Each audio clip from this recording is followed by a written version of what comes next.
Welcome to Pilates Mödling Talks with my special guest, Carol Robbins.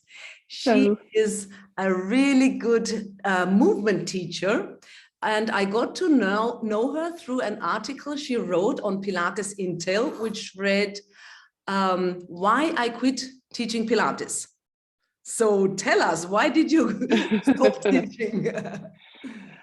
Well, I discovered Pilates when my daughter's ballet teacher took Pilates training and became a teacher. And in the ballet studio, she opened a Pilates studio. Okay. So because I was always there, because my kid was, taking ballet like 5 times a week, I decided, well, rather than sit and watch her class or read or something, I could be doing something too. So I started doing Pilates. And at the time I was riding horses, and I noticed I was doing dressage, and I noticed that my horseback riding was becoming much better through the Pilates. So when my kids got a little older, I took Pilates for a couple of years with her ballet teacher, who was Stott trained. And then, and Stott International Headquarters is here in Toronto, so it was very convenient. So when my kids got a little older, I decided that I would learn how to teach this, and this would be my job because I was a stay-at-home mom at the time. So I did the Stott training. At the time, it was a year long, and you did all the levels and all the equipment, and then you spent a year in their studio teaching, and then you were certified. So I did those 2 years with them, and then I started teaching, and quickly learned that I didn't know what I was doing. So I got what most Pilates teachers have, this feeling. They have that at the beginning. For sure. And it doesn't matter what you're doing. Like when you're going to school to learn something, you kind of get out of school and you're like, okay, I am that thing now. I can do that thing. And then you start to apply it and you realize like, wow, it's really different in the real world. So I hired a teacher. I started working with her. She became my mentor, and she started shaping my career. Like she told me what teachers to work with, which teachers were good and what they were teaching, and what courses to take, and she taught me anatomy, and she was really helpful. So I still meet her once a month now, but at the time I was going twice a month to work with her. And through her, I discovered Diane Miller, who's a teacher here in Toronto, who she learned directly from Ron Fletcher, who was one of the, the first. So direct line from, Joseph Pilates himself. So I was very lucky in that I had excellent Pilates background. But, the teacher that I talked about earlier, she had discovered Katie Bowman online, and she kept telling me, like, you should take this course. You'd really like it. And at that point, I had been teaching Pilates for, a decade. And I was like, I don't want to learn something new. Like I have all this invested in it. I have all this equipment. I had a Cadillac, I had 2 reformers, I had a chair, and they were all beautifully handmade. And I had my own studio. I worked at a different studio, in a dance studio. And so I kind of felt like I had invested, and I just wanted to kind of follow that path. But then my sister asked me if I would go to Europe with her for her 60th birthday. And I said, of course. So we went to Italy. And during that trip, I walked everywhere all day. I just walked from morning till night. And I ate everything in sight, and I felt fantastic when I got home. And I, looking around in Italy, like one of the walks we did was, I'm gonna butcher the pronunciation, but Cinque Terre, the 5. Good. The 5 towns, and you walk from, and it's quite. It's hilly. Yeah.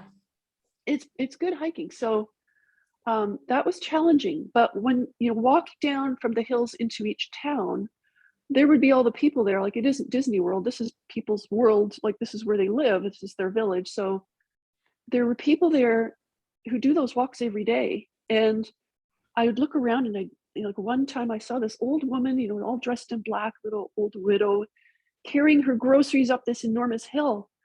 And I thought, if she can do this, what's my excuse? So I got home, and I met my teacher, and she was like, okay, are you going to take this course? And I'm like, no, I have a plan. I know the answer now. It's walking. Everything's walking. Walking makes you feel good. You just have to walk a lot. You're like nobody's walking enough. And she just looked at me and she said, "Oh, you're going to love this course." It's all about walking. So that finally convinced me, and I took the leap and I started training with Katie Bowman. And that was 10 years ago now. So once I started learning what she was like, I always thought, I was always told I had good posture. You know, as a Pilates teacher, people would, you know, they would compliment your posture. But when I started learning about biomechanics and alignment and what that really is, because a lot of people think of alignment as just a position, I realized that I didn't have good posture and I had a lot of work to do. And it also answered a lot of questions and frustration that I was having with my clients and with my work as a Pilates teacher. And cool. And this is why I feel so good in your classes, and I am learning anatomy through movement in your classes. That's so fantastic. That's such a special thing. Yeah, I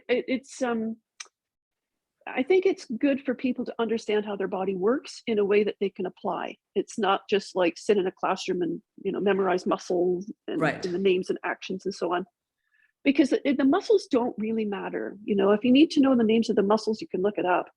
Yeah. But how your bones and joints move and how much, and what the relationships of different parts of your bodies to each other should be experiencing, and, you know, what they can and maybe what your habits are creating. I think that's much more applicable and functional, and people understand it in a way that they can apply it to their life. So after teaching this for a couple of years, I realized that Pilates just wasn't necessary for me to teach anymore. Like, this was enough. And I didn't need all the equipment. You know, I didn't need a bricks and mortar, like, as anybody can go out for a walk. It's not elitist, right? You don't have to have a big bank account to go for a walk.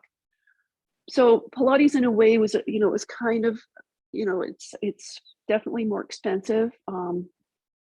There was a certain clientele that I had, and I wanted to be more accessible and to teach more different bodies, because I think in Pilates there's this idea, especially I guess because it comes from the dance background, that, you know, it must be uncomfortable for certain people to walk into a Pilates studio, especially if it's in a dance studio already. So where everybody's very thin and, you know, perfect. So, so it was just nice to be able to kind of work with different people and different bodies, and to be much more accessible, to apply function to those bodies as opposed to aesthetics, which is, again, you know, I don't want to be unfair to Pilates. I know it's good for a lot of things, but it just wasn't meeting my objectives. So I just made the choice to sell my equipment and move on. Don't you think that some of the equipment helps people get a better walking experience, with the foot corrector, the foot bar, everything that the foot has to touch? Because the feet that now walk around are pressed into shoes, and in the Pilates studio you have different upholstery, different things to touch on, so that they get used to the real world outside. Yeah, it's not ineffective, but it's also limited, I would say. And it's also in a very specific environment. So like, let's talk about the foot bar, for example. So the first series that you typically do on a reformer is called footwork, right? And there's all these different positions, but you've got the ball of the foot, you've got the heel, you know, you've got your toes doing certain things. That's all good. Like, I learned a lot by doing that. But you're doing it horizontally for the most part. You're doing it against spring weight, which increases as you extend your legs and decreases as you come down. So the loads are a little different than, you know, your biomechanics loads of the ground and ground reaction force and body weight. But and you're also, for the most part, never extending the hip and footwork, because you're lying supine with your foot slightly elevated on the bar. So when you're at full extension of the knee, you're not at full extension of the hip. Right. Good point. And that's, you know, probably good for a lot of people to start, because not very many people actually have hip extension. Right. So for them to do that to begin with might be a good starting position. I mean, if you have the equipment and you want to apply it that way, it might be a good way to start, but eventually you're going to have to get them into hip extension. And out into the And world on uneven ground. yes. Yeah. What So, I love about your classes is the clear words, the clear instructions, and also for non-English speakers, it's understandable. It's really no fancy expressions. So you bring the thing across that you want, and then everybody feels what it should feel like. And well, that's good. Yeah, that's good to know, because I don't have any other, people who don't have English as a first language. Like most of my clients are Canadian or American. So no, it's a really good thing, and it's very paced. It's not hectic, and so for me, especially during the hard times of this pandemic, it was something calming, and at the same time you have to concentrate and move parts that never moved before. Right. And I love that. There's an awareness to the work, but the calm is really important, because what we're trying to do really is create an environment where our central nervous system feels safe. And you can't force a movement you don't have. You have to create the environment that elicits that movement, and then the body can find it. So if your central nervous system is alarmed, it's not going to give you that. Or if it does, it's possible that you could get injured, or you'll get it with some kind of compensation. But if you're feeling calm, then obviously you can explore safely.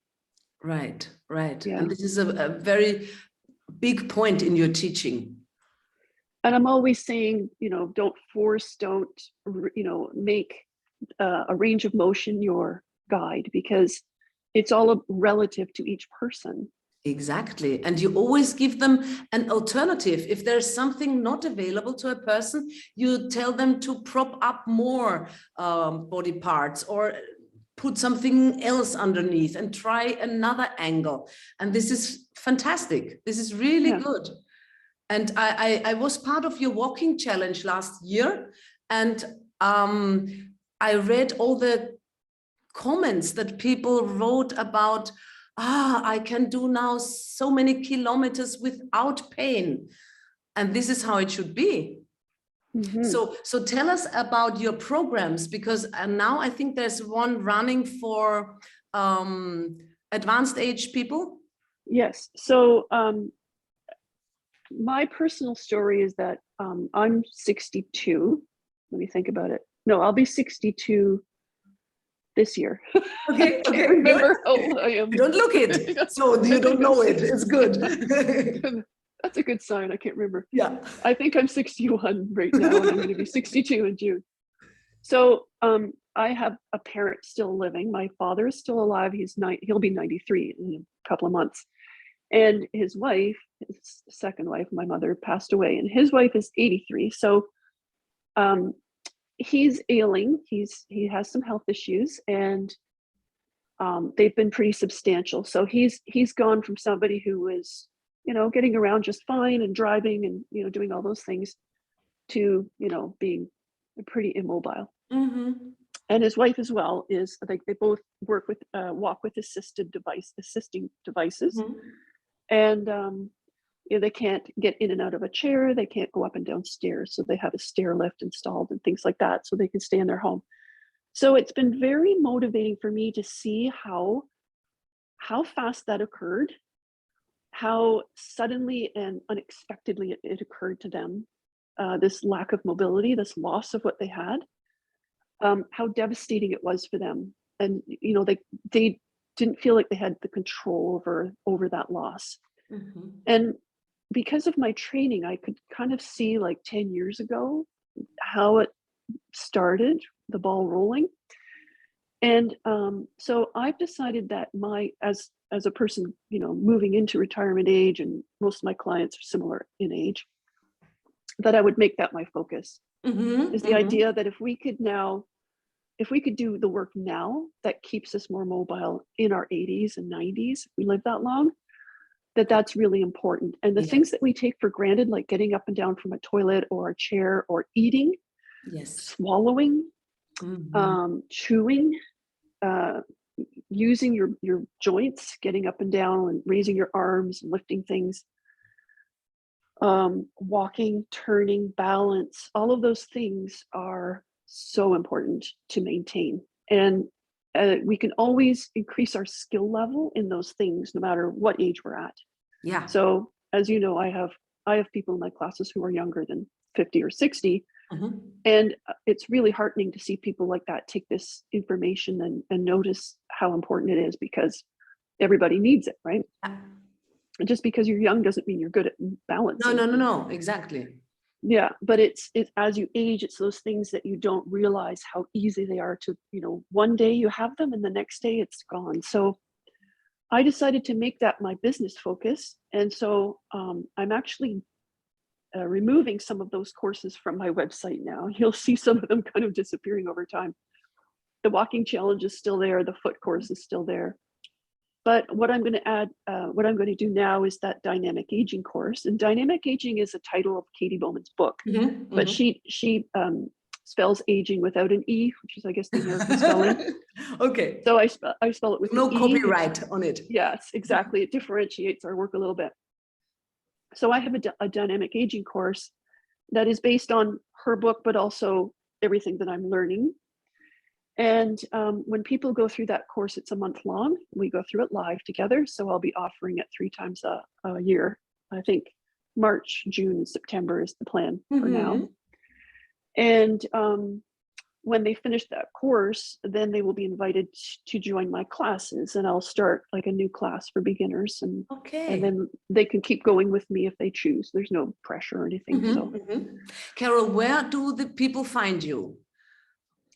so I have a website, and it's my name, and it's I'm Canadian, so it's .ca instead of .com. So it's carolrobbins.ca. And I'm also pretty active on Instagram, and I do a lot of like free content, interesting stuff there. And I'm just starting now to use YouTube more often. So I'm Good. hoping to put up a series. I'm going to put a series up on YouTube. I'm just kind of preparing it now, on better balance. So it'll be a Very 6 video good. series on exercises that you can look at and that will help improve Cool. your balance. Yeah, Yeah. something to look forward to. Yes. Good. Thank you very much, Carol. Thank you for this open talk. And I'm sure people are going to find you on your website. Thank you for your interest and for interviewing me. It was fun. Good. Bye. Bye bye.